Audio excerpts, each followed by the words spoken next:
Live from the Motor City, all the way to the Volunteer State. It's time for the Reckless Speculation Podcast, where we recklessly speculate the latest news in the world of sports. From college football to NASCAR, we've got you covered. And don't forget to stick around for the world-famous Bet Your Nuts, where we will give you your best bets to make the most money. Now sit back, grab your favorite drink of choice, and join Robbie Davis, Raj Mehta, Brandon Chain, and Tom Sloan. It's showtime.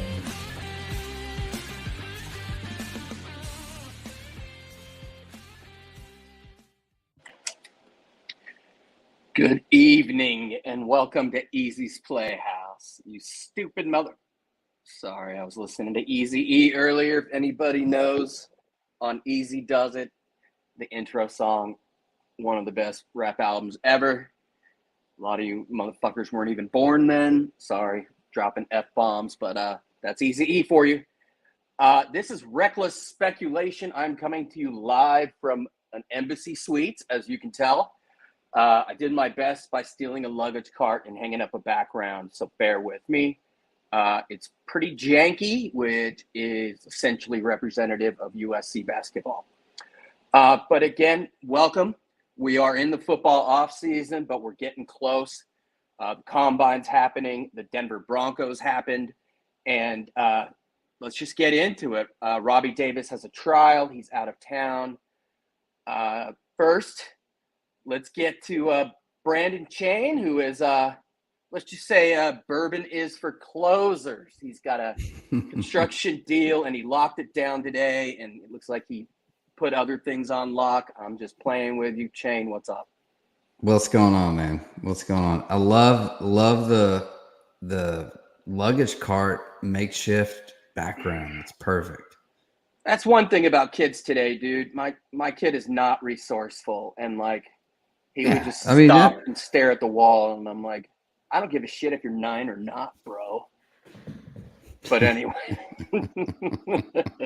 but I appreciate the love, dude. And you're trying to act sober, which I told everyone, don't do that. The ratings skyrocket otherwise.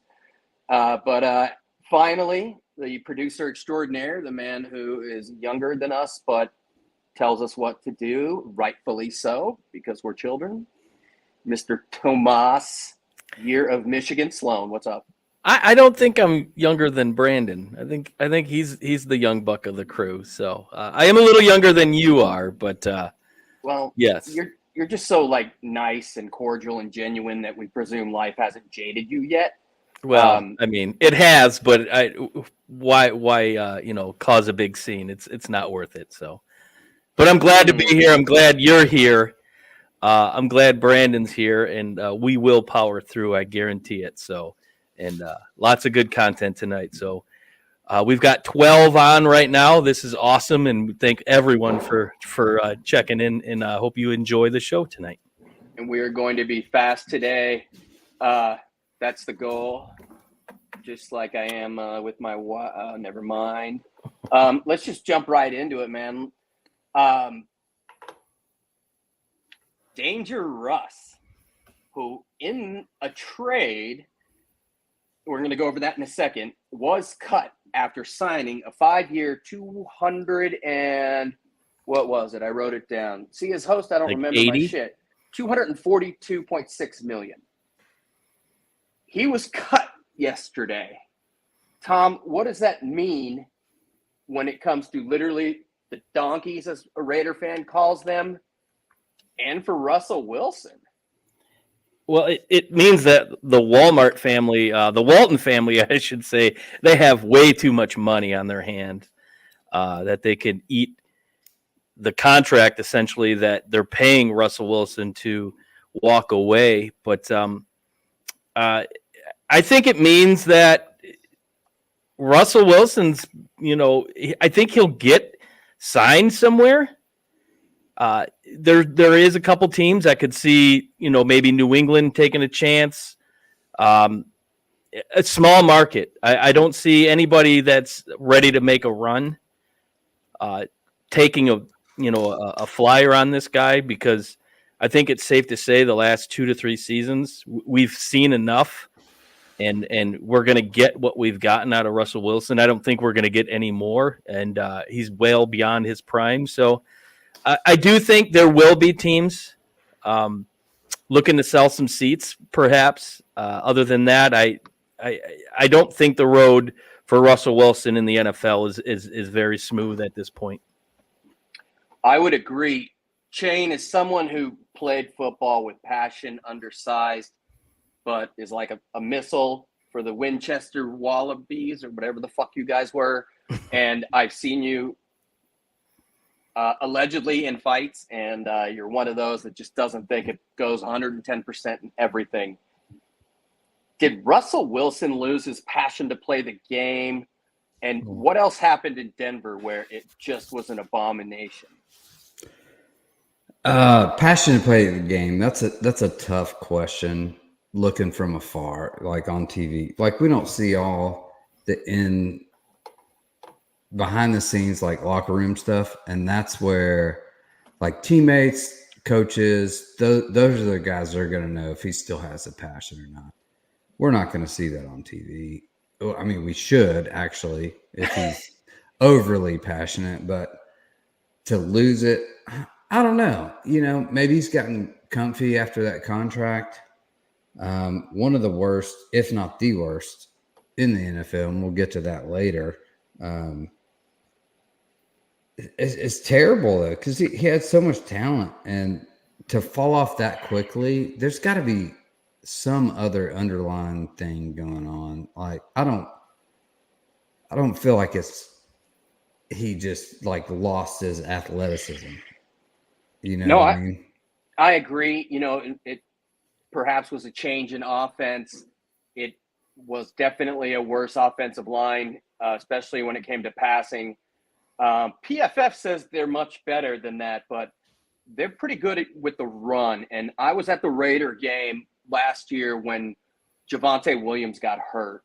And when that was taken away, it was a different Russell Wilson. And, he's been known for balance throughout his career with, Oakland thug life. And I mean that with all due respect. I'm a Brown guy. I'm not saying anything else. No appropriation, but, Marshawn Lynch, whoever it may be, that's how the Seahawks played. And when you take that away, Tom, what does that mean for Russell? Or does it mean anything?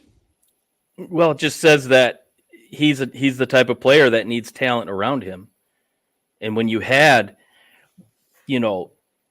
beast mode behind there, he was kind of a safety blanket. And then they had a hell of a receiver core and an offensive line. And let's not forget that defense that kept them in games. So I think the reality is he went to Denver, and Denver gave up so much in order to get him. It kind of prevented them between the draft picks they gave up and the money that they invested into him. It kind of tied their hands when it came to putting talent around him. And, he's long in the tooth. So his ability to make plays with his legs kind of, deteriorated in the last couple of years. You didn't see him willing to take off when there wasn't any plays there. So once you take that aspect out of the game, and that's the way that you've played to that point, I think you become very vanilla, very predictable. And Russell Wilson, in all intents and purposes, was just kind of a ho-hum type of quarterback, and didn't really wow you with his arm. He was one of the worst in completions, beyond, I think it was 15 yards. So he was his ability to beat you with his arm was never going to be an issue. It was always his athleticism, his ability to stretch plays, and when that is gone, and it has been gone Absolutely. for the past 2 years, then you're not going to get a whole lot out of him. I think it's an underestimated point that defense had 4 straight years as being number 1 overall in the NFL. He had a lot of short fields, and, when the defense over and over is pounding a team, when he would improvise and, like you said, make plays, it's almost like you would watch him beat a dead horse or I don't want to undermine him because he did have a great career. He has Sure. a super hot wife. And he'll be a Hall of Famer. Things. He'll be in the Hall of Fame because he's you know. So I mean that goes without saying. But you know, your point on the defense is I agree 100%. That secondary was just ridiculous. And when you're Legion of Boom, when you're getting those turnovers and it's a short field, I mean any offense is going to have success. Now let me go over this real quick. What did Seattle get? Basically, out of that, their draft, what it looked like. They got Charles Cross out of Ole Miss, I believe, the offensive lineman. They got the best cover corner as a rookie, Devin Witherspoon, who wasn't even finishing in the top 3 in Defensive Rookie of the Year, but that's a sack contest. He was easily the best rookie DB. Pick 6, 3 sacks, 9 TOLs, and 16 passes defended. Just insane, you know. They also got, we know the players, Fant Locke and Shelby Harris. Boye Mafe, who as a linebacker this year had 52 tackles, 9 sacks coming off that edge. And that could have been with Seattle. Derek Hall, Tyreek Smith. They went big on the defensive line. I think, do they have more first-round picks coming? I don't remember. But Denver just got absolutely destroyed. Not to mention, they got a 4th-rounder from Iowa or Iowa State, Uwazurike, who was suspended, one of 7 players suspended for gambling, 32 games on the Broncos, including on a game he played in, which people think, oh, he's betting on himself. Tom, what's the big issue when you bet on your own self when you're playing in a football game? What could happen? You can expose yourself. You remember the movie Blue Chips? You can point shave. I mean, dude could fall down and, you know, on a sweep or lose contain. It's the dumbest shit ever. He's suspended. Interesting of note, Iowa State quarterback Hunter Deckers, who was in line to follow up Brock Purdy, also suspended. 7 dudes in Iowa. Chain. After the dumbest shit I thought I'd seen for a guy who was getting massages from Thai hookers, excuse that, and God knows what else, out of football, he gets from the Cleveland Browns a $263 million all guaranteed contract. Did the Broncos say, hold my beer? Because I didn't think anybody else would fuck up that hard. Yeah. I totally agree. Dude, it's got to be Russell Wilson deal. It's the worst deal ever. It's a close second with Deshaun. And, you know, I don't know if it's just I've been watching the Browns screw it up so many times for so many years that it's just like, oh, well, that's cute. You know, you kind of just feel bad for him. And you're like, well, it's a good try. You get up, buddy. You can do it next time. You know, kind of that deal. Or what's going on with the Browns? But they're still, Russell Wilson, he was clearly not what he was when he won the Super Bowl. So real quick, the Texans, sorry to cut you off, Brandon. No, that's exactly what we're going to next. What they get. The Texans so far have received Kenyon Green, he's a guard, Will Anderson Jr., so he got that second first-round pick in the top 5 last year. They got Defensive Player of the Year. Yep. And they also got Tank Dell, who was the lights-out receiver up until he got injured. He was C.J. Stroud's kind of go-to guy. So, and this year they have a 24. So this year they have a first round and a 5th round pick in this year's draft. So, I mean, it's neck and neck for worst trade deals. But it just goes to show you there's a lot of bad GMs in the NFL. I don't know how either has their job, but they turned other deals, you know, with the Eagles. They got John Mechie from Alabama. We all talked about, we were high on him. Christian Harris, Damian Pierce, who was their leading running back. right? And Thomas Booker, and that's just these smart teams. Houston was already on the rise, and people forget, like you said, they got another first, a fourth, and another fourth or third, whatever it is. If I am the Tennessee Titans and the other people in that division, I am scared shitless. Oh, for sure. Real quick, can you guys tell me, and I can give you some names of unrestricted free agents next year, but who's going to be re-signed and who is going to be possibly traded? And the main three involve, of course, Tom's team, and we can start with him. What do you think is going to happen with Jared Goff, who I understand is an unrestricted free agent next year? Yeah, this is the last year of his deal. I don't think there's any question he's going to get an extension. There's no way. He's absolutely adored in this city. Actually, last week at the Pizza Palace, or as I like to call it, the Pizza Palace, Little Caesars Arena, they were chanting Jared Goff. I mean, we're talking, 2 months removed, from the last time he took a snap. They're still chanting his name. We went to a concert about 3 weeks ago. They were chanting Jared Goff at a concert. And so there's no doubt that he'll be here 4 years, which begs me to think that they don't have a lot of faith in Hendon Hooker. And as much was said by Dan Campbell at the Combine. So we'll see. But you've got a top 5 quarterback who wants to be here, who's proven he's a proven winner. He's got them 2 playoff wins. So there's no way he is not in Detroit for the rest of his career. Brandon, I'm going to give you some names, and you tell me who is the most likely to be traded. It's probably obvious, and that's another question, but unrestricted free agent quarterbacks next year. Jordan Love, Josh Allen, Jared Goff, and Dak Prescott. I think the other ones, it's safe to say, are going to be re-signed.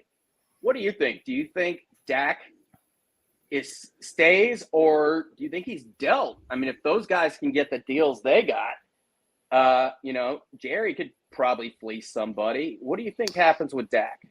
Oh, Trevor Lawrence is also an unrestricted free agent. Sunshine from Remember the Titans. Man, if it was me, I would trade Dak for sure, but that's a tough one. I don't know if Jerry's going to let go. Like he just has trouble.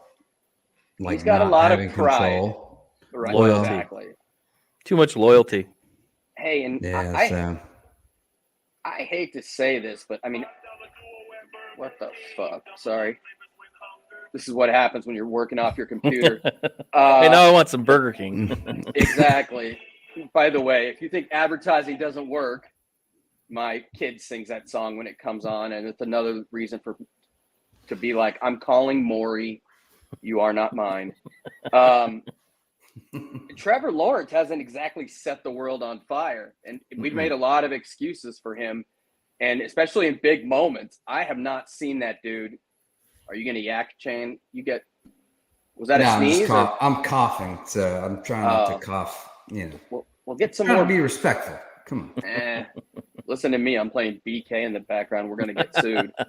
But I mean, no doubt. Lawrence is, number 1 pick overall, supposed to be the next Peyton. Far from it. So the class next year, it could be a bidding war. These are unrestricted free agents, but they can sign extensions prior. So it's going to be very interesting. My last question on here, we have 3 teams that, 2 of them are going in an opposite direction. But is there a free agent that you, Tom, really want Detroit to sign? And same with you, Chain, on the Titans. And then who's somebody that you're like, hell no. Like, we know Cousins is going to get a high price. But, as a Raider fan, I would take Chris Jones.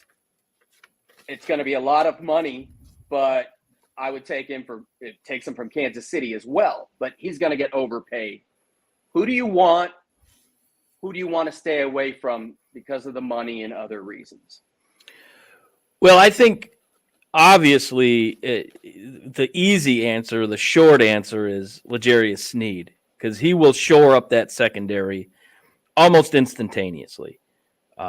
They're bringing back Emmanuel Mosley on a 1-year deal. He took 2 snaps with the Lions last year. Knee injury, but promise. I think he had more promise than C.J. Gardner-Johnson, who they're going to let walk, rightfully so. So I think you plug him in there with Melifonwu, with Brian Branch, that you have back there with Kirby Joseph in that secondary. I think that's a very athletic secondary that can get after the receivers to be able to, kind of keep that over the top from happening. Chris Jones, he could be a bit of a risk. I think you're right. He's going to get overpaid. He's a little bit older. Skill-wise, he still has it. But I like Metabuke out of Baltimore. I think him out because I don't know how they let him go. I think he's got more upside. He's younger. What do you have? 11 and a half sacks last season, and I think so. And you put him next to Aiden Hutchinson, next to Aleem McNeil, who was almost a gem of the 21 draft, if not for Amon-Ra St. Brown for the Lions. So I think that would shore up that defensive front big time. But Sneed and Metabuike, I think those are 2 players that, if they signed, it would be happy times around here. The young Bears corner, Jalen Johnson, Antoine Winfield Jr. out of Tampa. Basically, any breathing secondary guy is somebody you want. I think Winfield got a little bit exposed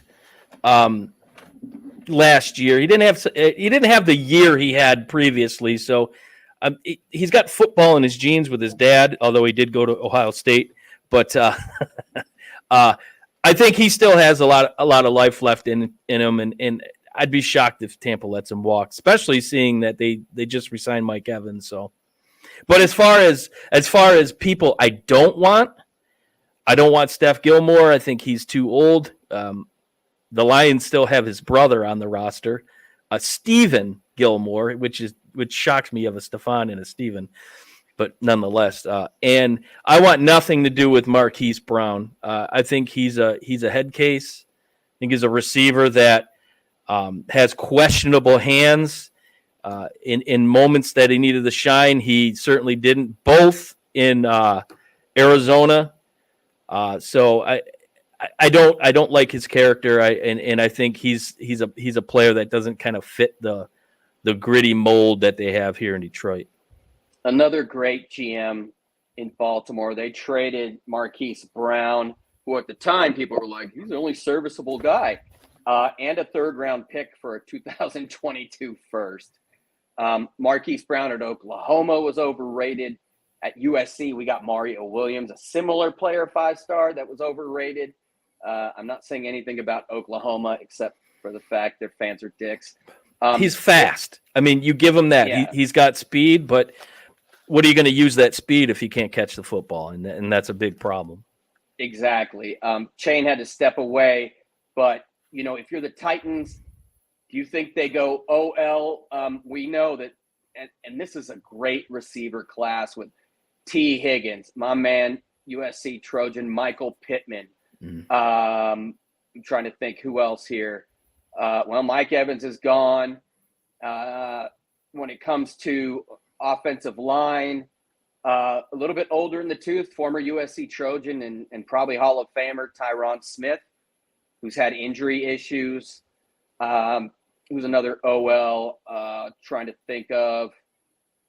I mean, what do you think, knowing the Tennessee Titans and their whole – T. Higgins. T. Higgins would be he's going to get paid, but yeah. What do you think? Well, knowing how Tennessee's been the last couple of years, it's been a train wreck. And I think Brandon and Robbie would agree with that. What they need to do, they need to go heavy offensive line. They've got Will Levis back there.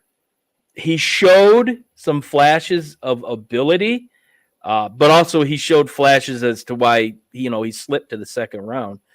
But they have to go offensive line. they got the guy out of Northwestern last year in the first round, Skronsky, which was a really good pick. And around here, 3 years ago, set the table when we drafted Penei Sewell. So that's where it starts. It starts and ends in the trenches. And if you're building a football team, you have to follow that mold, because the most important person on the field is the quarterback. And if you're not going to protect your quarterback, you're not going to have success in this league. It's a proven fact. So both free agency and the draft, you have to go offensive line. But fortunately, Tennessee's not a favorable landing spot in free agency, in my opinion, although there aren't many cities in the country better than Nashville. I'll be there in 2 weeks. But as far as a football kind of culture goes, I don't think there's a lot of players out there that say, yeah, you know what, Tennessee's on the top of my list. So I think their best attack is to hit it on the draft. And you got a really good one out of Notre Dame and Joe Alt that I think Tennessee would be smart to do everything in their power to try and go after. I agree.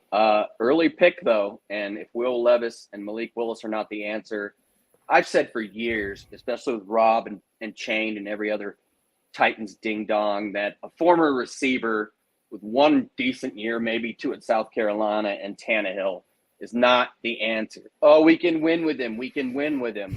He showed that you're going to lose with him more often, especially in big moments. Yeah. And with the best running back in the league for 10 straight years.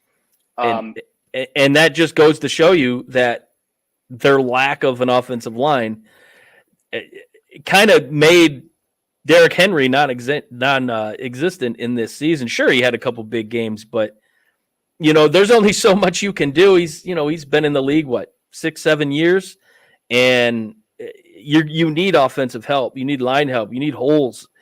Sure, he's going to break through, but man, at that age, you need a little bit more help, and Tennessee just couldn't provide that. Just to give some context I agree, start in the trenches, all the great coaches do. They started 2 undrafted free agents and then a guy in Andre Dillard from Washington State that Philly gave up on in 3 years. And then Skronsky and Raduns out of North Dakota State. Corey Levin's a backup for multiple positions. He was a 6-rounder. They suck. Also, we talked about receiver. It was the biggest, dumbest shit ever.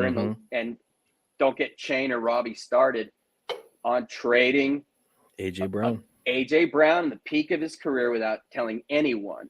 They turned around and drafted Treylon Burks, an overrated receiver, in my opinion, from Arkansas. Just thinking, hey, we got it. No plug, no problem. And, it's aside from recent LSU guys, it's hard to make a difference at receiver.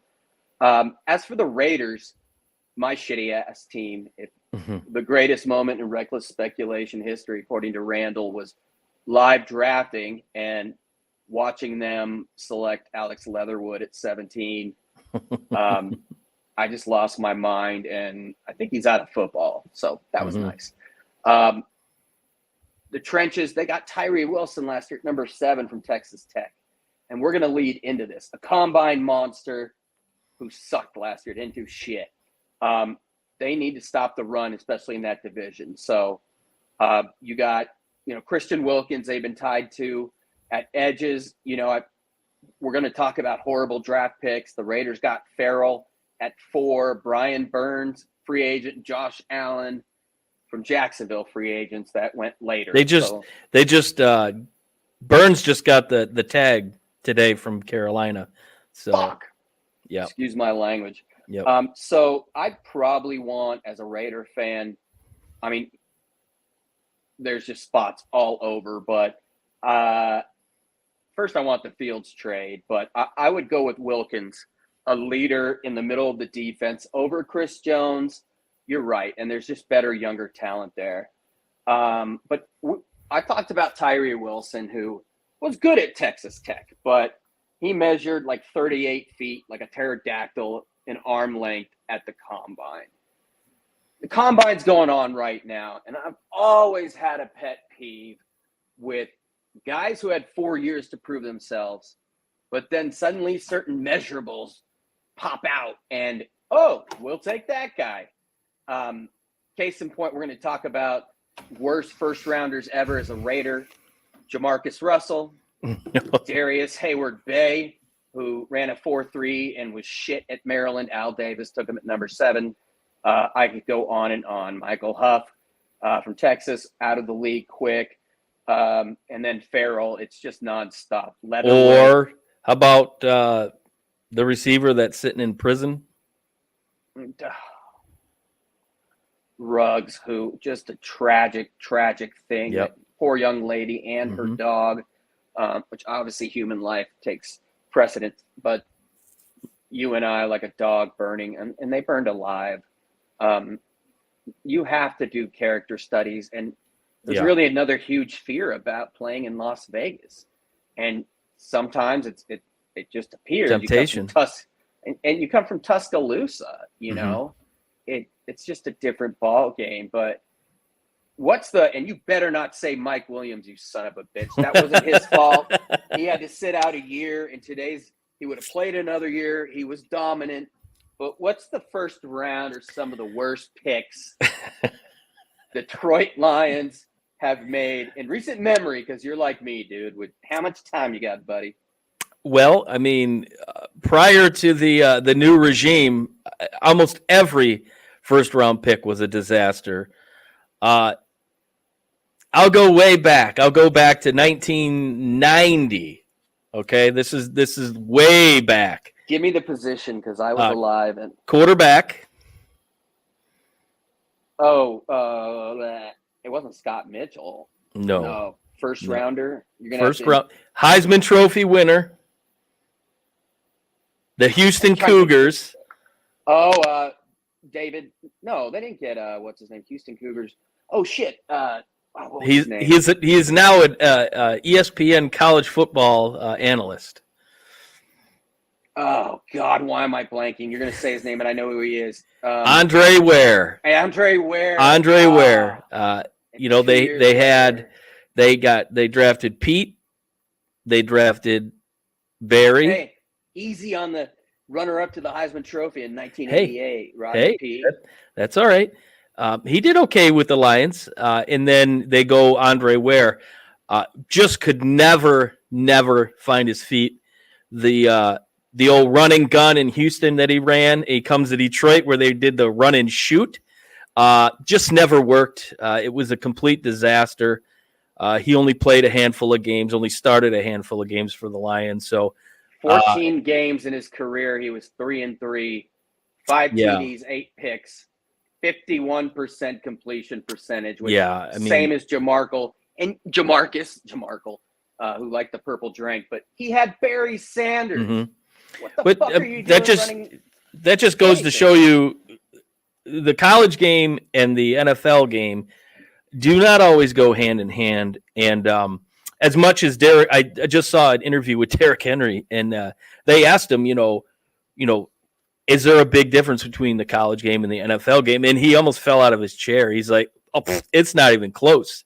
He goes, the SEC, was about as close as you would come to an NFL team, but not even close. But so Andre Ware, the local kid, Charlie Ward won it 2 years later, and no career in the NFL. Played basketball. Yeah, he played for the Knicks. Different league back then, but sorry, keep going. So then we draft the local kid in Charles Rogers, who had all the tools, and just could never put it together. He got broke his collarbone, I think, week 2 of his rookie year at Denver. He, was having a good game. I think he had 6 receptions up to that point, and he just never got back.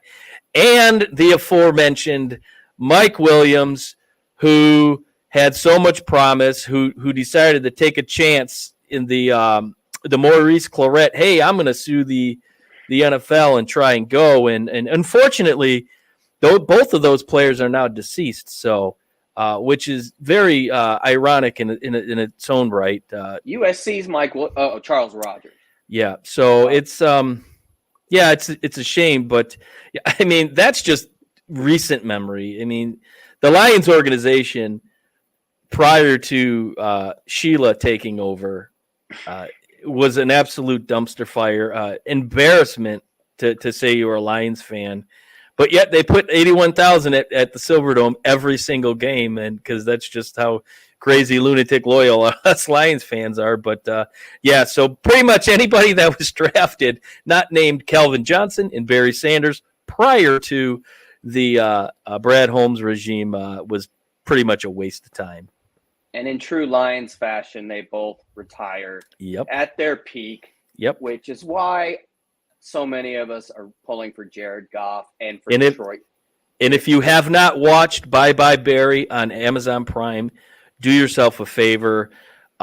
He explains why he retired and how he did it. It's pretty remarkable. It's a great story. And as somebody growing up in that era, it took me back. I remember each game that they highlighted. It was pretty cool. I was sitting there watching with Christina, and I'm like, I remember this play. Here's what happens. And she's looking at me like, you're crazy. You're weird. Why do you remember that? I don't know. I remember sports moments, but I can't remember what I did 4 hours ago. So I guess that's the life we live. I sent you guys that Kobe Bryant video clips, which I have a million of them, and I tear up about the only thing I do tear up on. Yeah. But that was to Lil Uzi Vert's Kobe, and it's just an amazing highlight clip. And I remember every single one of those plays. Mm-hmm. And yeah, that's kind of the way it goes when you have that passion and loyalty. Plus, didn't have a lot of, well, we did in the Lakers, but you didn't have a lot of great plays aside from the ones those two guys made. I can tell you confidently, Robbie texted Shane. I think it's single parenting after, again, bourbon is for closers. So he's not a puker. Like in the movie Kingpin, I don't puke when I drink. I puke when I don't. And can I acknowledge the 20 people that are on live right now and how much we appreciate you guys taking some time out of your night watching us tonight, and please go like the show, follow us on socials. It really does us a whole lot of good. It gets our word out there a little bit further than we normally would. So go ahead and hit that like button. We really appreciate you taking some time tonight. Yeah, we go live for those that don't know, and then Tom basically sets the recordings up. So we get a lot of views and traffic and interaction, but when people are live, man, we appreciate it. A lot of Titans fans here. Chain stepped away. I'm pretty sure Robbie, who has told me before, their worst pick ever was in 2011, a first-round quarterback. Can you name him at 8th overall from the Pac-10 back then? The University of Washington had one good season. Oh. Is he still in the – he's not still in the league, is he? No, because I confuse him with Jake Browning, who also was a Washington Husky, I believe. You got me. It is Jake Locker. Jake Locker. Jake Locker was, as a Pac-12 guy, he was kind of a dual threat, one good year in my opinion, but he just wasn't a leader. He played in 23 games, 57% completion rate, almost as many like 1-to-1 picks to TDs. Some others, Isaiah Wilson, who's just been a shit show in 2020. That was 29th overall, so I'll give him that. Some people name Pac-Man Jones. I loved Pac-Man, but yeah, with the Titans, he had a nice career once he went to Cincinnati. Cincinnati, exactly. They let him go in Titans GM fashion. Chance Warmack, the guard in 2013. Anyone else I see? That's a good one. I saw one come across Andre Wolford, the corner in 2003. Pretty shitty career as well. So that's the Tennessee Titans, not quite as bad as our teams, but they are starting to catch up. There's no issue about that one. I'm going to put you on the spot here. Other than former USC Trojan 4th round pick, Amon-Ra St. Brown, who's the easy answer. Mm-hmm. What is the best draft value pick the Lions have made, maybe fourth round or later. And if you were going to say Amon-Ra, I know you're an encyclopedia. I fully believe you have some things ready to go. He was my number one, even though you did put that in the notes. Other than Amon-Ra, unquestionably, when they made that pick, I seen him play, and there's certain players that you look at and you just know they've got it. He had it, and I remember when we were rolling in the Easy Speak podcast, Rich Jasper and I, after that draft, I said, "You watch out.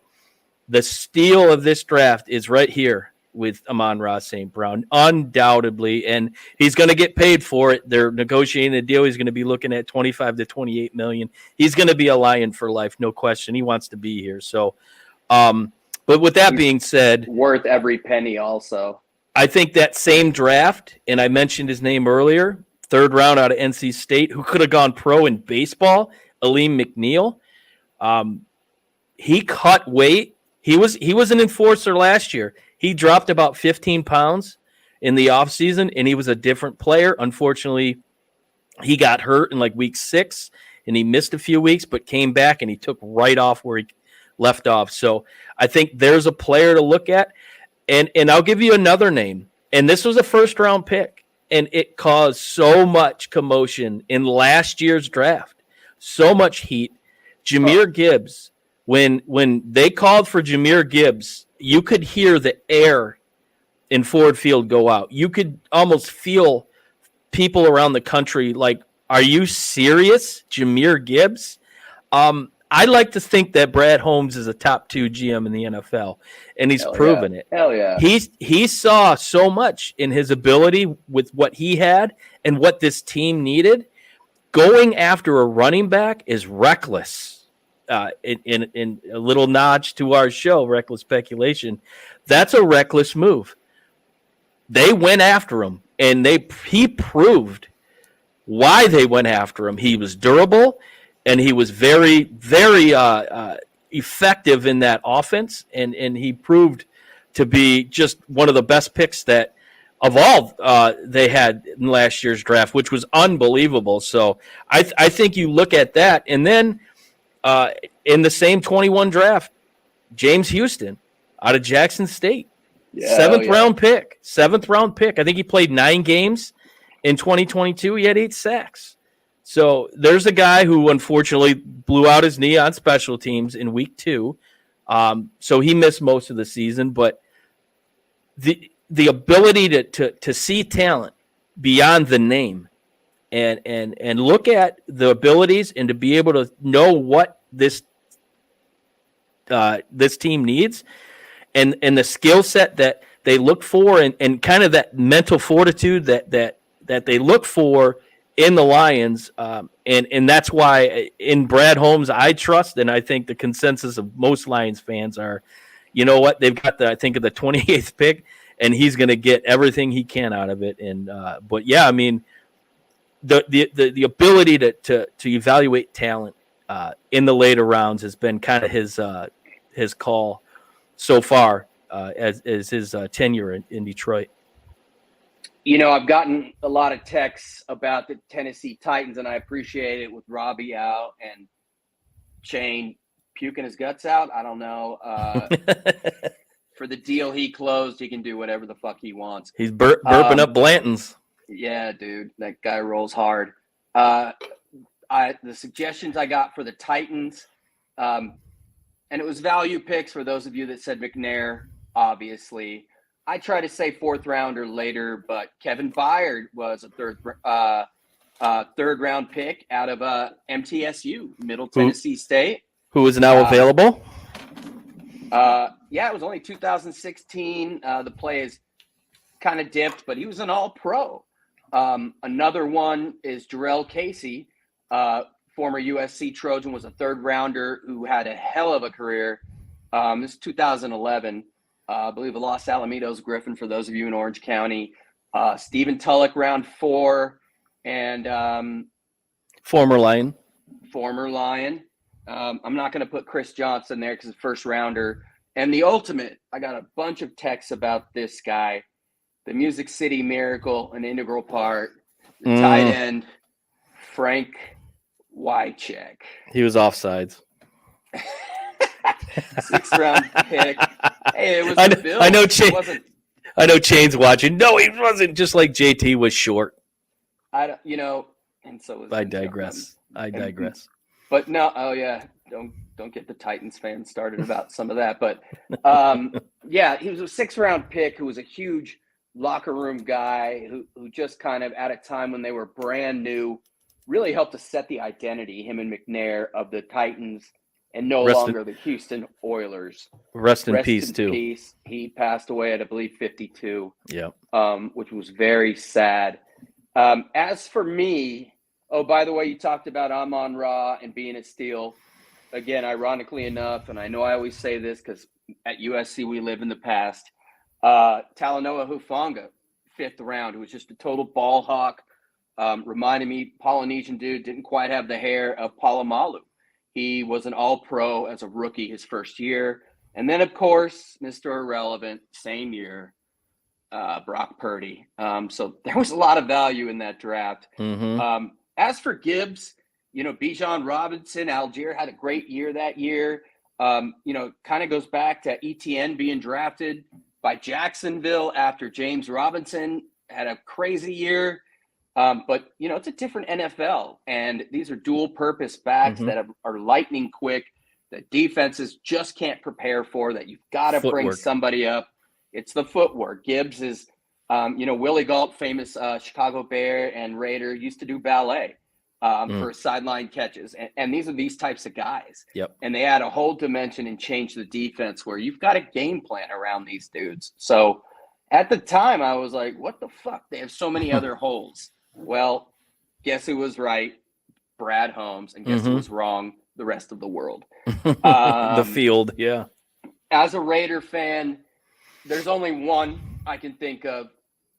Kind of back in the old days, they had some, but and this guy said he was playing baseball, and Al Davis did something smart for once, and he drafted the rights to the Heisman Trophy winner from Auburn, Bo Jackson.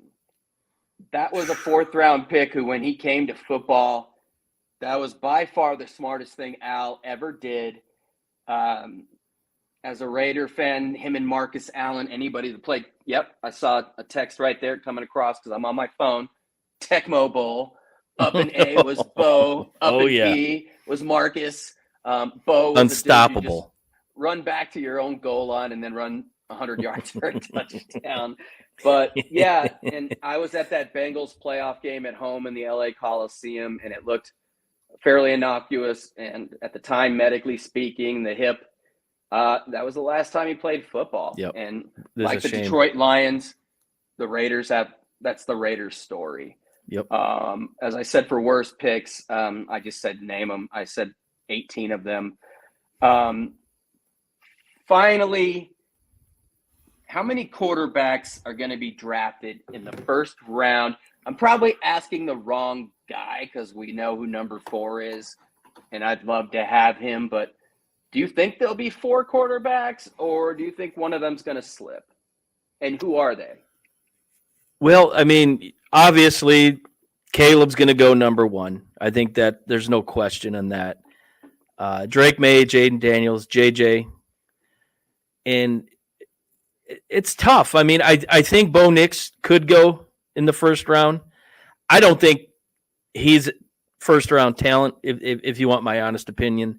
No, he's just Captain Checkdown, man. He's Franklin and everybody else would go. He's another version of like Drew Lock, or just your prototypical pocket passer. So he benefited from having the best receiver in college football with Rome Odunze at his disposal. Yeah, I said it. The best receiver in college football. I agree, man. He was dominant. So he had that luxury of no, I'm sorry, that's Michael Penix. That's my fault, Michael Penix. But Bo Nix had a hell of a tight end, and he had some receivers that made him look good, their speed, their ability. So obviously he kind of fumbled at Auburn, and he I know goes to who you meant. Oregon. He goes to Oregon, and he wins. But I just don't think he's first round talent. But and I know I sound like a homer, but everything I'm hearing out of the combine is JJ's flying up the charts. I'm hearing top 5. I'm seeing he's going to go to Denver, and that makes sense to me because they just cut, as we said earlier, they just cut Russell Wilson. So Pray that why doesn't not happen for JJ's sake. Yeah, I know. But he is in a quarterback friendly coach in Sean Payton. I think that could be a bonus for him. But he's a winner. He's only lost one college football game in his career. I think that bodes well with him. Drake May reminds me of Josh Allen. He's got athleticism beyond, and he's got an arm. His arm strength is second to none. Jaden Daniels, I think he's a typical athletic quarterback. I think he's a Lamar Jackson kind of prototype.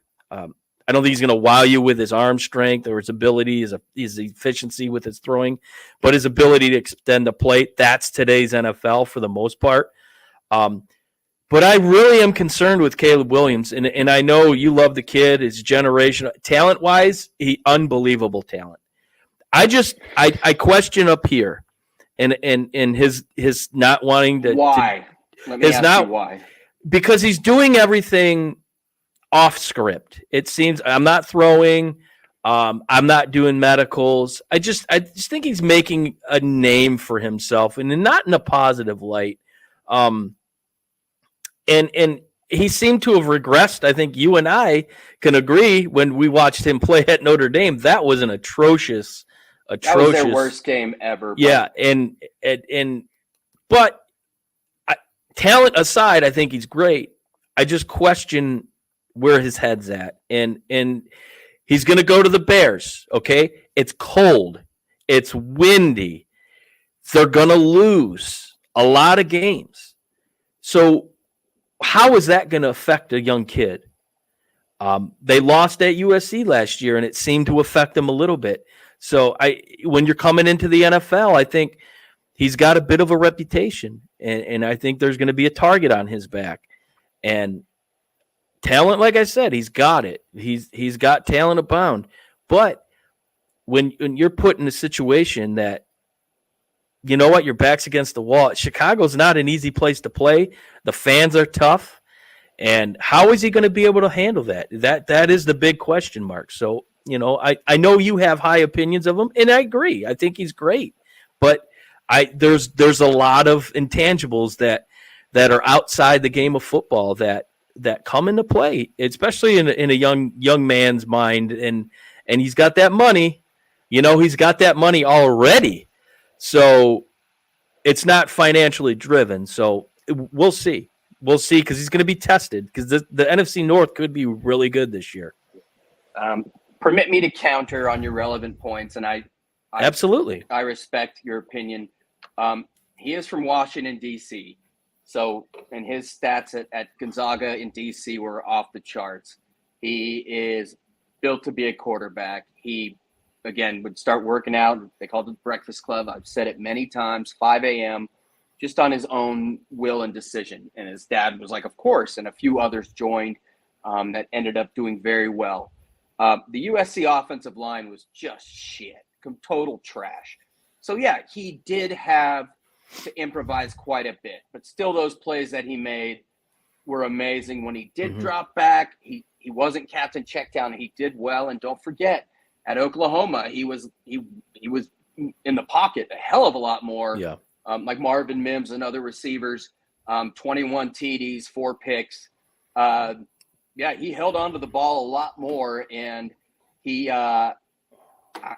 just came out and rescued them that game, and he was a very different player. 93 TDs to 14 picks. Drake May, you're looking at 62 TDs. And 16 picks in a shorter amount of time. I personally think May is overrated. I think he's a cannon, and people love that. You can't force the ball in there in the NFL. He has made questionable decisions, questionable throws. Hence my comparison to Josh Allen. Exactly. And no, I just can't say it enough. His mindset is completely there. He's a leader in terms of Caleb. He goes to the Heisman Trophy winner, and he brings his 5 offensive linemen. He didn't have to follow Lincoln Riley, and he changed the course of that program. It would have been very easy to stay at Oklahoma and maybe win a title. So when I see the total package, rushing, receiving, not receiving, well, he did actually catch a pass for 15 yards this past year, but I think he is by far and away the best quarterback in the draft. My boy Chris Norris and his dad Deacon Don, rest in peace, are Redskins fans, or WFT or whatever, Commanders. Not for long. Not Commanders for long.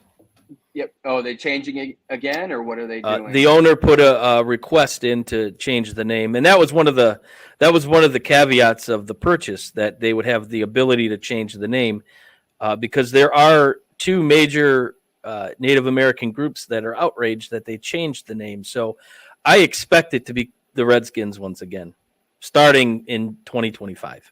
I like WFT. I mean, despite Bitcoin and shit, I thought that was pretty strong.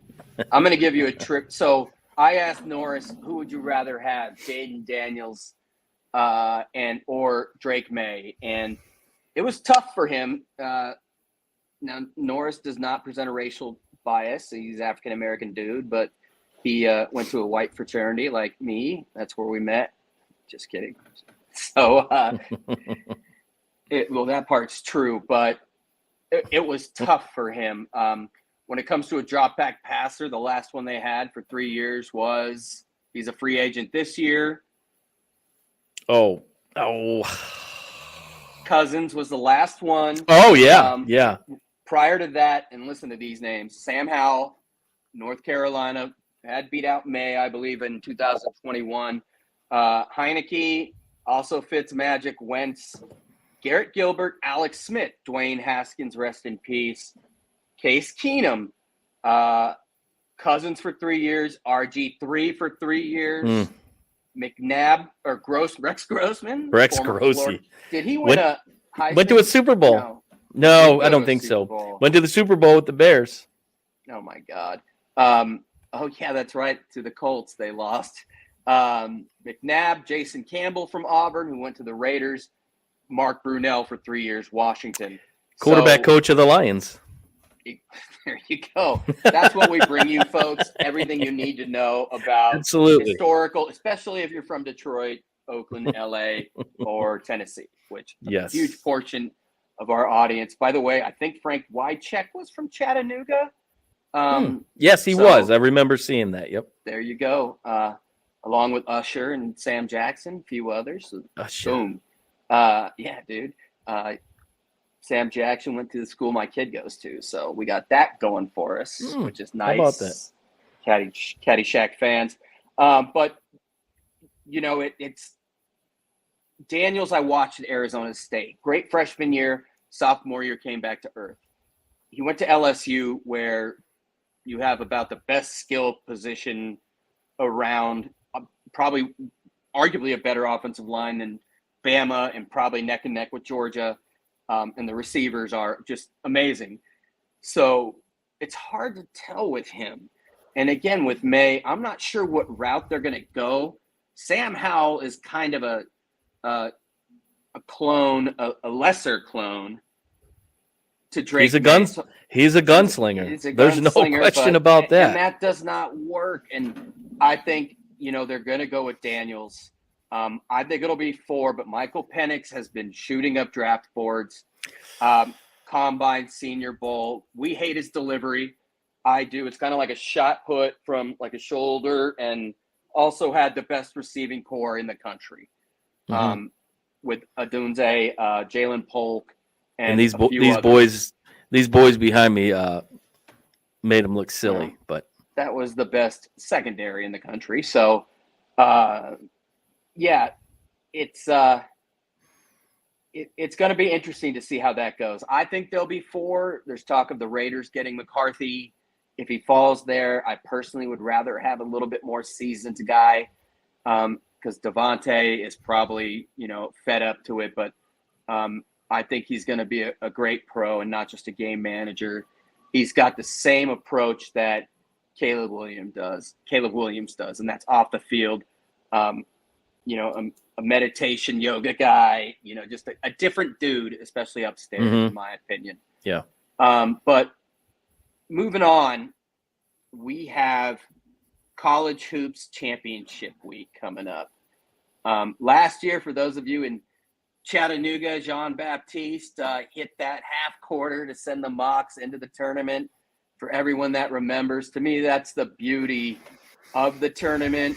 I'm taking the SEC out of it because even though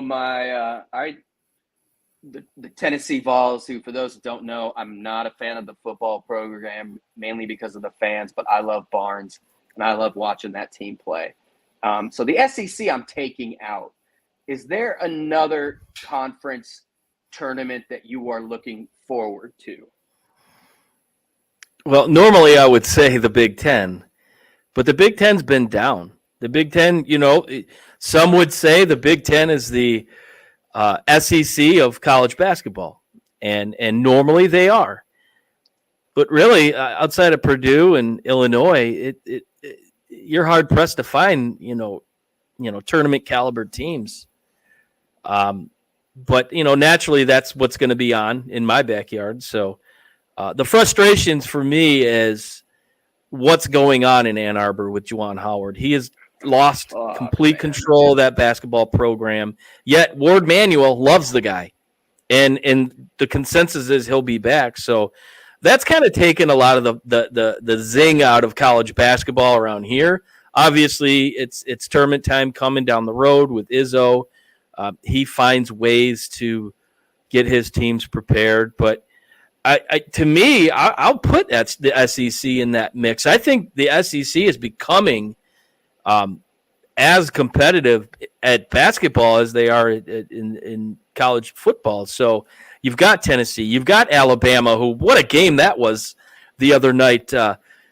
We were going to Talladega next month with Robbie and his buddy Barry. So we had a little text thread going back and forth. Barry, a native from Alabama, was giving Robbie a little shit to start the game, but ate crow afterwards and acknowledged it. But that was a hell of a game. You got Florida, you got Kentucky, so there's a lot of good basketball. South Carolina came out of nowhere. Yeah, didn't they finish the season undefeated or something like that? But in girls ball, yeah. Yeah, it's not just men's. It's a competitive league, and I think they're going to be kind of the force moving forward into the tournament, which I think the majority of people don't really get following college basketball until tournament time, myself included. So, especially when I don't have a horse in the fight, since Michigan was eliminated. When did the season start? Yeah, they were done back then. Didn't Juwan Howard miss 5 games for some reason that I don't remember why? But he had a heart condition, so he had a heart procedure done in the off season. Oh, okay. Well, that's they did pretty well. They did well when he wasn't there. He came back, and I think they've got 11 wins. They're as bad as the Pistons. So, it's dire times in Ann Arbor in the basketball program, especially after the football program wins a national championship. But go Michigan softball. Go Dude, Michigan softball. I love it. That's shout out to Mike Valamont. His daughter plays catcher and first base on Michigan. His other daughter plays at Central Michigan. Fire up Chip. So I'm watching both of those teams. So give me something to root for. And that's the type of information, useless information, but loyal and loving that I bring definitely. But Tom as well, you can only find here on Reckless Speculation, because generally it is reckless to basically put money on a horse in women's softball. That was a horrible analogy. No misogyny intended. As for the Big Ten, I'm calling it. I think it'll be Purdue, and I like Nebraska. Nebraska's been playing great, and I know some people like the Darlings from Columbus with their new coach. They're 3-1. That's a big ass bracket. And Michigan, by the way, did they win the Big Ten last year, or no? No, I don't think so. Well, they were a hell of a team with 2 or 3 first rounders, and they're 3-16 this year, including Tennessee transfer Oliver Kamwa, and I think he would have been great on Tennessee, and he must have gotten hurt, I think, because he started out great. As for me, the Big 12 is going to be insane. You've got the number 1 Houston Cougars. Iowa State is kind of coming out of nowhere, but I think we all love Kansas. BYU showed out, beating a lot of teams, 9-7, 21-8, quad 1. You still got TCU, Texas. Oklahoma was ranked as high as 10th in the country. Kansas State, they had a good start to the season, 17-13. But yeah, Houston and Kansas is what we're all expecting, and that'll be amazing. The other one I love is the A-10.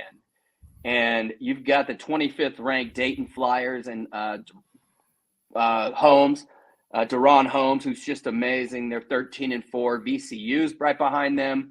But then you got Sister Whatever in Loyola Chicago. Robbie loves her, by the way. Sister Jean. He's a big fan. He's a big fan of Sister Jean. They 14-3 in the. I believe it's unfair. Like, why can't we bring the Pope to sit on the sideline for other teams? They're 14-3 in the conference, 22-8, and then the Richmond Spiders are 15-2, 23-7. One thing about that conference is those 3 teams at home. The combined record is 43-3 at home. Wow. There's going to be a neutral court, and road 7-4, 7-4, 6-5. So that's going to be very interesting. Any other suggestions? Let us know. People ask me about the Pac. It's Arizona's. It'd be great to see Washington State and Kyle Smith, who's just an amazing coach. They were ranked. They beat Arizona, I believe, twice. And I won money on that last one because it was like a 14.5-point spread. I did not take the money line, and Washington State beat them in Tucson. Another great one, Missouri Valley. Larry Bird's, Indiana State, Sycamores, Drake, Bradley are all neck and neck. So it's going to be great. These early ones are always entertaining. The SoCon, the Chattanooga Mocs, 12-6, UNC, Greensboro, Samford. By far, they were 18-0 at home. And those are all teams. Those are all teams that are bracket busters come tournament time. The SoCon, those are teams that you can't sleep on them. And I think that's the beauty of the tournament, because there's so much talent spread in college basketball. Kids that just can't get into these big name schools. There's only so many positions, so they have to go to some smaller, less known conferences, but they're just as good. They're just as good as these Power 5 conferences, and the results come in the tournament. This is what these kids live for, and they get everything they got, and that's why the tournament is so fun to watch. Outside of the betting aspect too. Never underestimate the power of coaching, and the SEC went out and got Nate Oates at Alabama. They got Musselman at Arkansas, guys that weren't in the league. Bruce Pearl, Rick Barnes, Calipari. I've heard he's pretty good. But that changed basketball in the SEC. It changed recruiting in the transfer portal. My point being, the SoCon is a stepping stone. Will Wade, although he's dirty, was at Chattanooga, but there's a host of other dudes. And if you got good coaching, you can beat anyone. Moving on, I know Shane would probably, if he hadn't puked yet, would puke over this topic because he's not as much of a fan. But a polarizing figure who admittedly I didn't love as much until he came to my team, The all-time leading scorer in the NBA just hit 40,000 points, and that's LeBron James. Is LeBron James at 39 and what he's doing, is he the greatest athlete ever of the major four sports? And I know you're going to Bobby Orr and other guys in hockey, but hockey guys play a long-ass time often. Yeah. Chelios, others, but is he the greatest athlete ever? For me, I think longevity, because you can frame this in any way context you believe. Yeah, he's up there. I don't know if I would say he's the greatest athlete. What he's doing, what he continues to do at his age is remarkable. But like, I wrote some names down, and I went, sport by sport. Hell yeah, let's hear him. Longevity wise, he didn't have it, but he transcended the game. And Walter Payton, sweetness was what he was able to do, flying over the top, his speed, his ability to change directions. That wasn't part of the NFL back then. It was a ground and pound kind of a game. Walter Payton changed it. I remember I always wanted his shoes when I was a kid, the kangaroos with the zippers. That was like a dream of mine, never happened because, those were badass. Yeah. But anyways, here's another player who you mentioned earlier, Bo Jackson. I don't think there was an athlete-wise, I think Bo Jackson probably was the greatest athlete of all time. His skill level, both football and baseball, athleticism, unquestionable. I think it's Bo Jackson. In a time where that didn't happen. And no. Like Aleem McNeil, for those that don't know, in Detroit is 315 pounds. He's lost weight, but he was a hell of a baseball player. He played in the perfect game. Travel league. It was like AAU baseball. It's superior. Perfect game, superior. It's the best. And he could have gone pro. But anyways, the Michael Jordans, Kobe, Wilt Chamberlain, Bill Russell, those guys. Getting into a topic, in my opinion, where we talk about this is kind of like also the best players ever. True. And I have to admit, true. I was thinking about LeBron James at 40 with 25, 26 years on his legs with the playoffs, where full seasons, that at age 39 and 40, I've never seen dominate a sport still. And that's what I was thinking, that physically. And then my boy Norris said, well, a lot of flights to Germany, Kobe did that as well. Those types of plasma, whatever injections that happen over there. But LeBron James to me is just the most dominant. Jordan fell off, got fat. Kobe kind of broke down, but he had 60 in his last game, which is amazing. What about longevity? Well, longevity, yeah. And here's the thing. So my dad, we all know, is a Buckeye fan. So I remember he gets the Buckeye Sports Bulletin every month. And I remember LeBron was in middle school, and they were writing about him in the Buckeye Sports Bulletin. Coming up through high school, he was so hyped. And this is before social media was as big as it is. The hype train behind LeBron James was like nothing we've ever seen. He comes into the league, and he backed up everything. From day one, I was at his first professional game. He played the Pistons in a preseason game. I was there. And he dominated. Seriously? Yes. You were there? He dominated. And you know what? He backed up everything that everyone was saying about him. Now, I haven't always been the biggest LeBron James fan, because I'm of the adage where he could never do it on his own like Michael.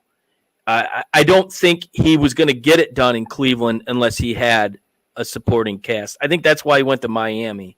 I always disrespected him in that regard for leaving Cleveland, going to Miami, then going back to Cleveland, then going to L.A. I think it would have been a better story if he would have stayed in Cleveland. But maybe that's the bias in me with my dad being a Cleveland fan and whatnot. But he did bring him a championship the first time since the 50s, so I was happy as hell for him then. But that's the one thing about him, and you're looking at he's 40 years old, and I'll run the clip and we can continue to talk over the clip because there's no audio. But look at this, he's 40 years old and he's driving the lane, and without hesitation. And there's a play coming up in this clip where he just he took the guy one-on-one and he drove him to the lane, and here's where LeBron James started to change a little bit. And you can go back to Michael Jordan. When did Michael Jordan take that next step?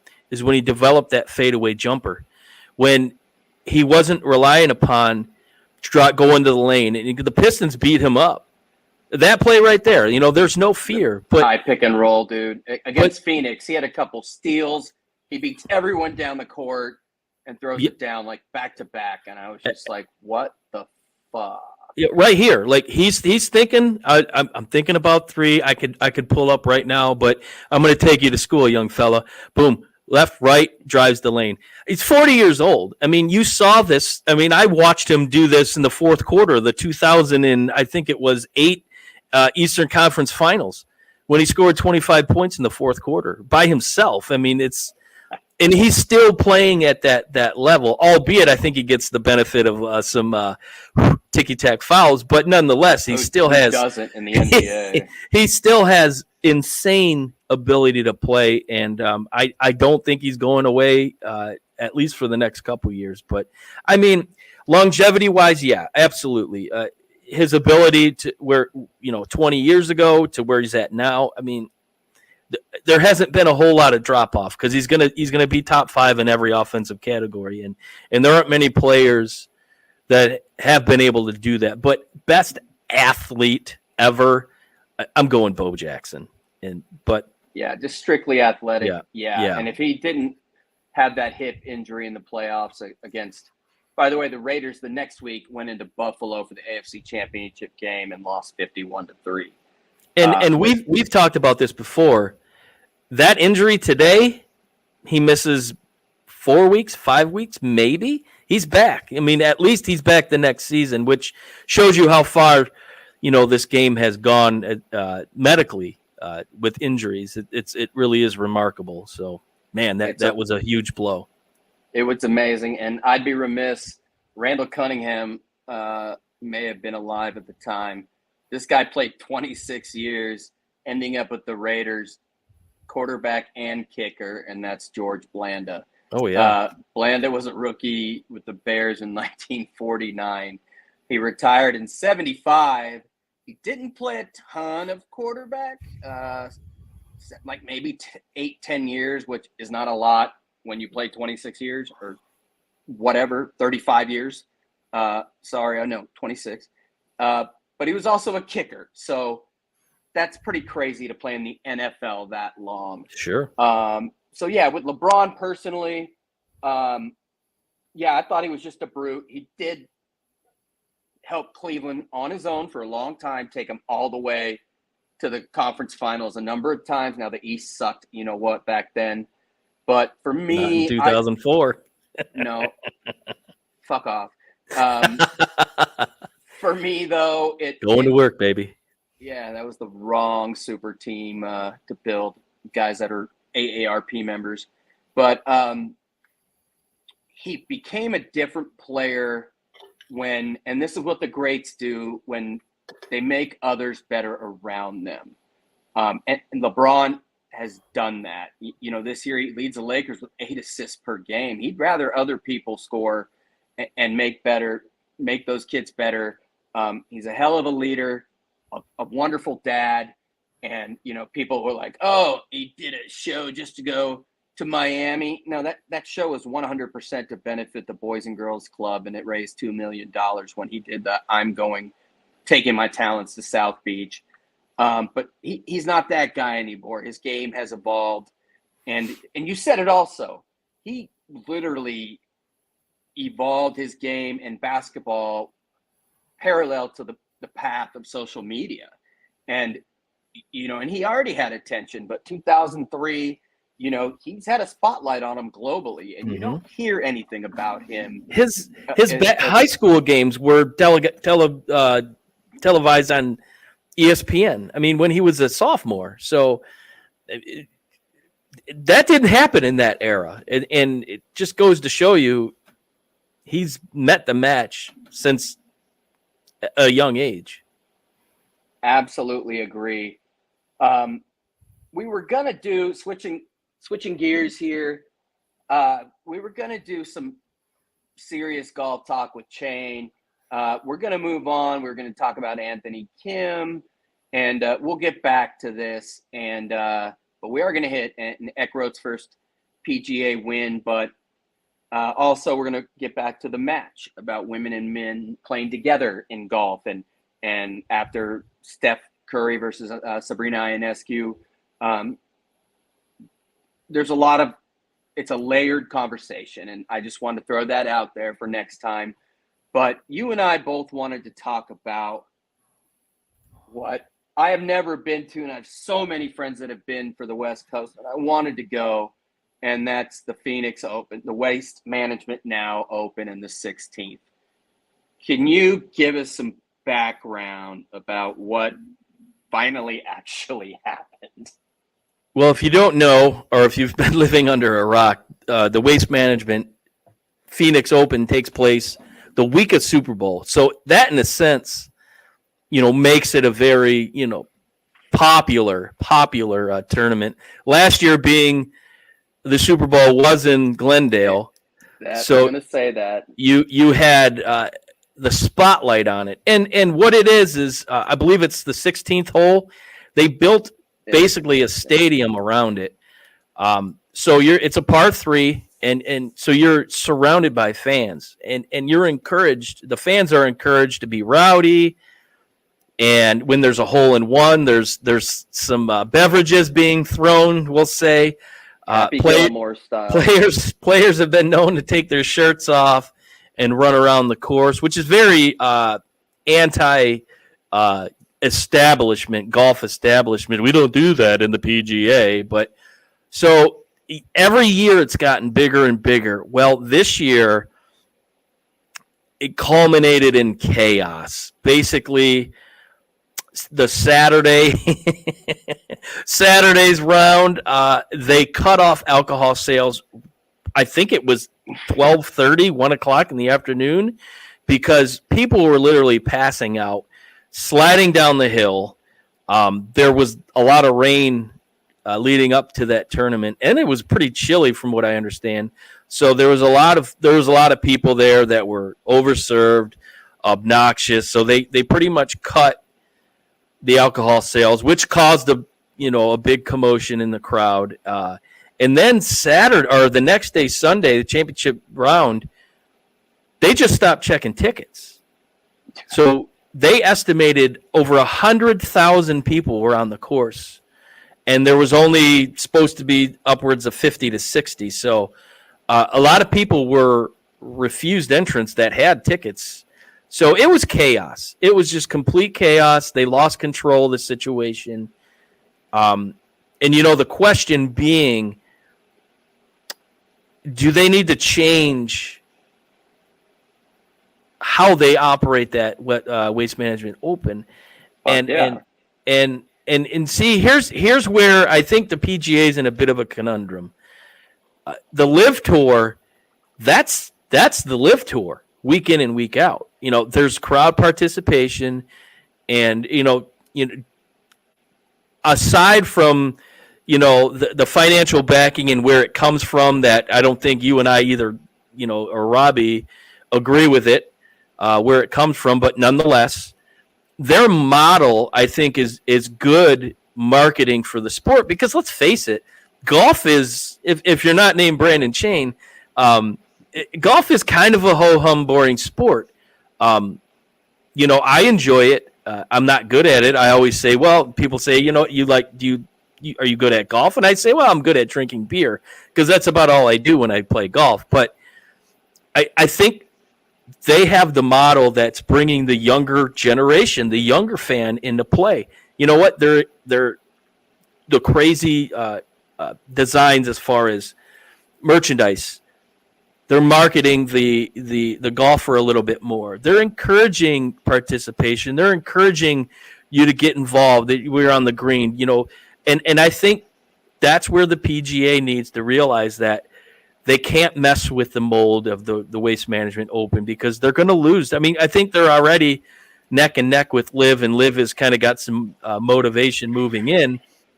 So I think the PGA needs to find a way to emulate what Liv is doing, but not 100%.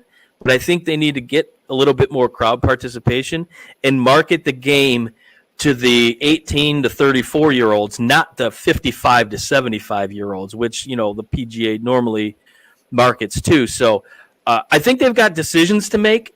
Yes, you have to cap it. You cannot have another situation like you had 2 months ago in Arizona. But you can't lose that either, and because I think it's a huge draw. People line up at like 2 a.m, and when they open the gates, they rush to that 16th hole. It's excitement, and it's on my bucket list, no question. So I hope it does continue to go because I want to be a part of it one day soon. This is an area in Scottsdale and whatnot and it's golf that has a ton of money circulating in regional economy. I could not believe there was just absolutely, we talked about storming the court, just chaos, like you said. Mm-hmm. Most people were tailgating 8 hours plus beforehand, and they're running, full fights breaking out. Just, it's like I worked at Nordstrom's back in the day, the department store, and they had the sale half yearly at like 3 a.m. and there'd be primarily women running to shit, and they got to get those bras. Safe. And these are guys running full speed, hammered, running into each other, fights breaking out. Dude ended up in a bunker, jumping onto the course. People throwing shit because they decided to cut off sales, which I actually support that because there's nothing worse than getting hammered during the day and then just coming down. And I think it should be a seniors tour event. It would kind of calm it down. John, and plus seniors had more personality, Sevi Ballesteros, and of course the great John Daly, who was not invited in 2011, said he's never going to play that again, which sucks. That's a crime. And that Aussie dude that would always go on Jim Rome, who's hilarious. But yeah, the lack of security baffled me. I could not believe it. I mean, and I always think that shit's going to fall down, dude. Like, it's a 20,000 seat structure, and it's gotten bigger and bigger every year. It's now encompassed the entire hole, which I think there was just one side, a couple of years ago, but now it's gotten way too huge for 3 to 4 days a year. Otherwise, it just sits there, They started with the Pro-Am on Wednesday, so you get all walks of celebrity, other sports that come into play, which that's the day to go to, the Wednesday. Yeah, I agree. But it's obvious changes need to be made. The lack of security and regulation and unlimited alcohol, which again, we are not necessarily opposed. But I'm not bringing my kid, but even my wife or anybody else. It's just not safe, man. It's wasted dudes running into each other, and big ass dudes full speed, and that shit is not safe. And I believe it's a GA. I think they have tickets, but nobody cares. But it's just a shit show. That being said, is the 16th at the Waste Management Open just a spectacle? Does it count? I mean, there's been 15 hole-in-ones where people are like, it's one of the easiest ones there. Or is it good for golf? I think in today's day and age, TikTok went crazy. I understand your company doesn't let you have TikTok, but that's the name of the game, TikTok. It went bonkers. It was nonstop for a week about the waste management. So I think it's great for golf as long as you find a way to kind of put a cap on it. I mean, let them have fun. Let them do some crazy things that you don't normally see on a golf course in a PGA event, but don't take it away. Don't completely remove it, because I think that's when PGA is going to shoot themselves in the foot and LIV will kind of bypass it. So you have to find a way to curtail it. I don't know how they do it, if they have some sort of a tracking system on you can't have X amount of drinks. But then, that comes into a whole different, political aspect. But yes, I think it's great for golf. Just because look at what the people that were there. They were all like frat boys. They were all 20 something. That's what it's become, dude. And what are they going to do? They're going to go buy a set of golf clubs and they're going to get on the greens. And I think golf courses around the country benefit from it, just from the exposure that they see. And here's another thing. Golfers are kind of like, they put their blinders on. They don't react to the crowd and whatnot. You see these golfers turn around, high-fiving the fans. You see a side of them that most tournaments you just don't get, and I think that's good for the sport. And if you don't like it, then you know what? You don't like change, and I think you have to evolve as the game goes. You have to evolve with it, and if it means you throw a little alcohol and some people throwing some drinks after a hole-in-one and people cheering, and if that helps spread the game, I think it's a good thing. And the PGA has to find a way to make sure it keeps rolling. I'm with you, dude. I got to say, for all our Tennessee Volunteer fans, like I said, I like the basketball team. Most purists do. Plus, you got White Mamba in Dalton Connect, who if they're underdogs, bet on those dudes. You will make money. I bet on them regular season champs. I've said that. If they were dogs at Alabama, I bet on them and money line. I took them real live line at half. I was just taking Tennessee left and right. And is that a segue? Is that a segue? It could be, but that game was tonight. I don't know the odds for the next time they play, which I believe is the last regular season game of the year. But they went into a ranked South Carolina tonight. Oh, shit, they get Kentucky at home. That'll be interesting, a team that shows up kind of when you least expect it. But the Vols deserve a 1 seed. We hope they don't screw them over, put them out west, and put Arizona as a 2 out there. But there is no doubt this is a 1 seed team. And my biggest fear for them would be post-depth. Awaka's been playing well, but Adu, if he gets in trouble, you can turn them into a one-dimensional team. But senior leadership, defense, dudes from Brooklyn, that is the team right there. And again, they go into South Carolina tonight and win 66-59 against a team that was 14-2 at home.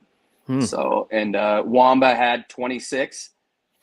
He shot a lot, but 5 for 11 from threes. Only 3 free throw attempts, which is, he doesn't really get to the rack as much, but he's a guy that can create his own shot from all over. Just a pure basketball player. So we are going into our last segment, which I know, 80-20 rule. I think I've been talking 80% to 20, but that's why we need Rob here, the attorneys that are full of shit. Well, one real attorney, one no longer. But anyways, let's get into bet your sack. Well, you're nuts, but I like sack too. It's time for Bet Your Nuts.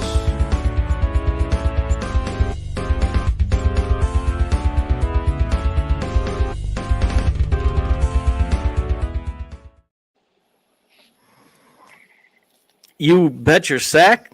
That's high. You better have some good insider information if you're going to bet your sack. I'm going to leave it at that. My sack of nuts.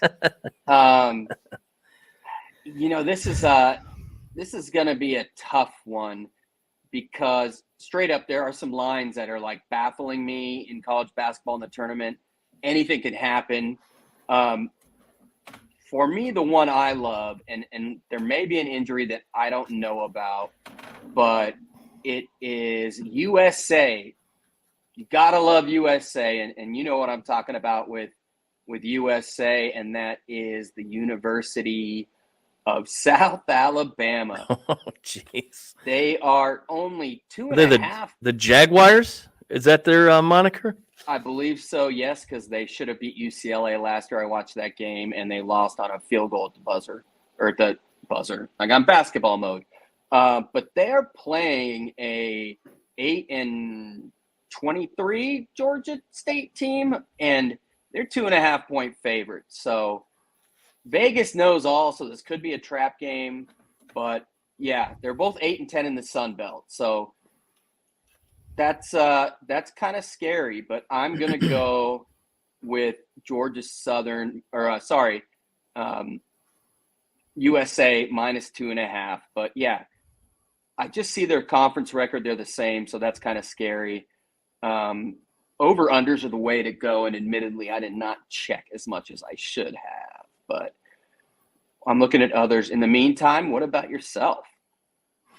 Well, I've got a couple, and I'm going to start with the NBA. And I don't normally go this route, but you talk about lines that are kind of baffling. Tomorrow night, Boston going into Denver. The Nuggets are a 1-point dog in this game. I like Denver here. Bet on them. The spread and the money line. They're -110 for +1, and the money line is -105. I think that's a no-brainer. That game will be prime time, probably on TNT. So all eyes on that. So I like Denver. Obviously, they won the NBA championship last year. So give me the Nuggets there. And you know what? I've ventured into the world of NASCAR, and I'm going to stick to it. This guy, he's had a really good start. He was crashed out last week. He didn't crash out. He crashed out week one, finished third in that crazy finish in Atlanta. And then this past race, he was probably a top 2 or 3 driver, but had a pit penalty, which these pit penalties are ridiculous. Kyle Busch, he could have won that race last week in Vegas. He had the car to do it. He was fast. But I like him. He's +1,000 to win in Phoenix. He's got 3 career wins at Phoenix. And I just think he's kind of primed. He's aggressive. He's had a fast car to start this season. So I really think he's primed to make a run here. And don't sleep on Tyler Reddick, who finished second last week. Just didn't have enough to get past Larson, who he had an unbelievable race car last week.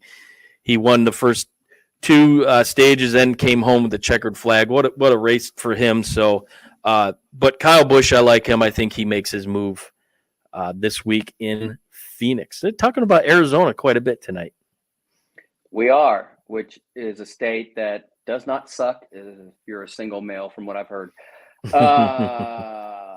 By the way, I remember being at a club there back in the day, and Donovan McNabb was there, and I believe it was the off season, but he was a popular guy, one guy at the round table, and he was surrounded. So anyways, I love that bet. What is Vegas up to? Your Nuggets and Celtics bet.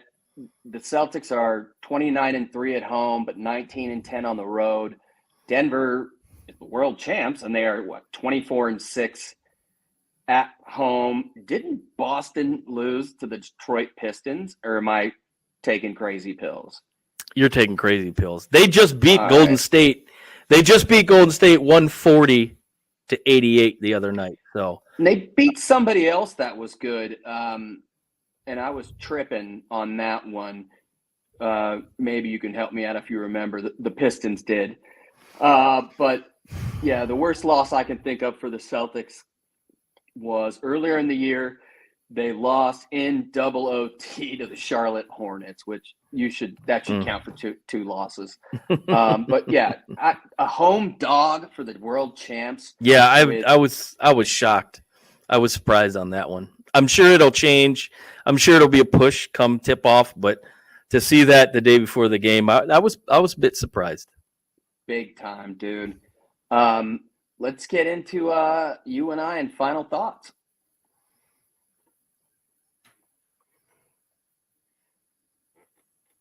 Or final words. It doesn't matter. The same. I'm going to go first because you always have something great and weighty to say, and I don't. Again, to me, the NFL Combine and the measurables and the guys that had 4 years on the field to prove something, then they come in and do something astronomical during that week, and then the pundits get behind them and the hype train starts and guess who's shooting up the boards, and it makes me fucking freaking sick. It's like getting all D pluses throughout your years in high school, taking the SAT and getting a 1480 or 1500. You're still not going to get into Harvard, even with that. And these guys should not be getting into wherever the hell they get in or get drafted. The biggest combine busts at the measurables, Jamarcus, again, threw 50 from his knees, and suddenly he's drafted first. Darius Hayward-Bay and another receiver, John Ross, who ran like a sub 4.3 from Washington, I believe. I can't remember. He went to Cincinnati out of football. I think I mentioned Tony Mandarich, who in 1989 was a second overall pick, and from Michigan State. Freak from Michigan State, ended up steroids, being crazy roided out, and was just an awful pick. Bosworth as well. His career ended when Bo Jackson ran his ass over at the goal line in Seattle. Oh man! In the Kingdome. That was the one where Bo went Forrest Gump. Greatest athlete. Oh, dude, he went Forrest Gump that game and scored on like an 80-yard TD. He couldn't slow down. Went down the tunnel. Yeah, I remember that. Others, if you remember, Mike Mamula, the Raiders, another one. Fabian Washington, a DB out of Houston or whatnot. Matt Jones from Arkansas. Vernon Golston, Ohio State, and finally a guy who's handsome and made it to ESPN at University of Georgia, SEC Defensive Player of the Year in 2005, David Pollock. He had a pretty awful career. And now his career is awful now that he's out of ESPN. He's really gotten awful. Yeah, man. He was like watching paint dry. Finally, I was trying to think of dudes that actually panned out. The one that came to mind was Byron Jones, who had set records in the triple jump or the broad jump. I know there's a lot of others, but the point being is take on-field success over any of this crap. Now, one caveat is I heard coaches with USC when they were dominant, Alabama and Georgia, that some of these guys with their coaching have been coached up so much that they don't have a high ceiling. So that's my one caveat with 4 years of being dominant, that you got to see guys that still have a lot of room to grow. And, for every Alex Leatherwood, there's a Will Anderson. And so they exist. But, stay away from combine freaks, and you know who they are. So screw the measurables. And that is all I have for my final words. Your turn. Let's hear it. Always do a great job here. I'll follow up really quick to the intangibles. I know it's not the Wonderlic. What is the name of the new test that they give? Oh shit! We talked about it before. Yeah, the name escapes me, but there was a quarterback last year that failed miserably, got the worst score in the history of the combine. And there were teams that looked at that and were really going to judge whether or not they were going to pick him. And fortunately for Houston, they looked at the on-field play of C.J. Stroud and how good do they look? I mean, he was incredible. Just what a rookie season that he had. And you know what? He's got football IQ. I think that's what matters most. And but nonetheless, same situation. It's the S2 eval. There it is. There it is. Yeah. It's like a robot. Same situation here. You know, the combine, I agree with you. I think they spend a little bit too much time on, oh, he ran a 4.4. Oh, he ran a 4.8. We can't. I'm show me what he's done on the field. But that all culminates to the draft. And this year, the draft is in Detroit, and we're all excited for it. And I'm excited because there's a lot of people that are really going to see what Detroit's made of. Detroit has a bad name around the country. A lot of people think of it as still a war zone, when the reality is Detroit's been revitalized. There's so much going on downtown. You can go downtown when there isn't games, and actually the wife and I go downtown quite often. There's so many great bars. There's so many great restaurants and just pieces of history that are downtown that are so good to see. And buildings like the old train station that now will be Ford headquarters. They've completely revitalized that. That used to be ruin porn, they called it. So photographers would come to Detroit and take pictures of it in the surrounding areas.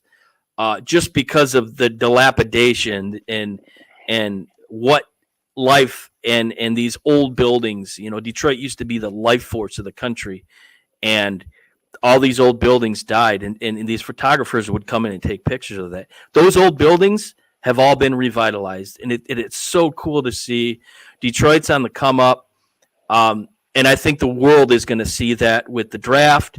The city did such a good job in 2005 with the Super Bowl. They did a lot of things to really paint the city in a good light, and they're doing that today. There's a lot of empty storefronts that they're bringing vendors in, that they're filling those storefronts, and I think there's going to be a lot of people that leave the draft that came from out of town that are going to say, man, I want to come back to Detroit because there's so many cool things to do. It's one of the only cities in professional sports that have all four teams. It's one of the only cities that have all four sports teams, but to have all four sports teams all play within like a half a mile of each other. Pistons, Tigers, Red Wings, and the Lions, they play like all together. So that surrounding area is great. So I'm excited to head down there for the draft, and I know it's going to be a success. And I think the people that haven't visited Detroit or thought to come to Detroit that are going to come to Detroit are going to be pleasantly surprised. So I'm excited for next month for the draft, and good things to come in the city between the draft and the building blocks that the Lions have. Super Bowl is definitely on a lot of people's minds, and why not? So Detroit's on their way up, and I think people are going to be excited to see it. So I'm excited. Two things I'm going to just close out on that. Number one, pop culture has never done Detroit any favors. It was kind of like a war zone setting, South Central LA type. 8 Mile was a very dark, a great director, but it was supposed to be representative of life there. And I guess it kind of was, but it was. It's in 2003. It was very different. We talked about how Detroit was just deserted. Four brothers, and the one I think of was almost 40 years ago is RoboCop, and at the time I was just like, I don't want to go there. So Detroit has had an absolute renaissance, a complete reinvestment in the city. And when it's becoming a place where people want to go and hipsters take over. And those MFers are everywhere, bro. And you got to trust hipsters when it comes to location. Just ask people that live in Brooklyn. And the final thought I was going to say on the Wonder Look and these evaluations, the S2 eval is considered a state-of-the-art system derived from cognitive science literature, no references or bibliography, decades of research, and precision measurement devices that track responses down to the millisecond. What they mean by that is like the fucking buzzer in Jeopardy. It is a specially designed gaming laptop and response pad that can record reactions in 2 milliseconds. So yeah, that's supposed to determine split-second decisions. When you have Tank Dell and others running down the sideline at 4-2, I would literally call that a split-second decision. So CJ Stroud basically told all of them, and if he didn't on purpose, it was fucking brilliant, but told all of them that these standardized tests are useless. Yep. And get rid of them. By the way, a great leader, an amazing college quarterback in Hendon Hooker, former Tennessee Vol, scored 46% on that test. Hendon Hooker, yeah, I said, go ahead, sorry. Bryce Young scored very high. And 98%. Look where it got him. Yeah. 84%. Jake Hayner, Fresno State, 93%. Anthony Richardson, 79%. So an 18 basically should tell you to ditch this bullshit. Look at the reaction time on the field. And with that note, for Brandon Chain's liver, esophagus, and Blanton's that was wasted down the sewer system in Brentwood, Tennessee, for Tom Sloan, for Robbie Davis, who was absent and would have teed off today. No pun intended. I am Raj Mehta. Thank you for joining us. Have a great evening. Go like and follow, subscribe to all our socials here. And once again, everyone that showed up tonight, we really appreciate it. We had a great showing. We appreciate you taking time out of your Wednesday night. I mean, we're almost 11. Actually, we're 11:11. Hey, good luck here. And we've still got a good showing, and we really appreciate that. So go hit that like button, give us a follow, and look for a show next week. And we'll see you guys then. Yeah, man. Thanks for listening to another episode of Reckless Speculation. Don't forget to follow us on Facebook, Twitter, TikTok, and YouTube, searching Reckless Speculation. Catch us on Apple Podcasts, Spotify, or wherever you get your podcasts. We look forward to catching you right here next week with another exciting episode of Reckless Speculation.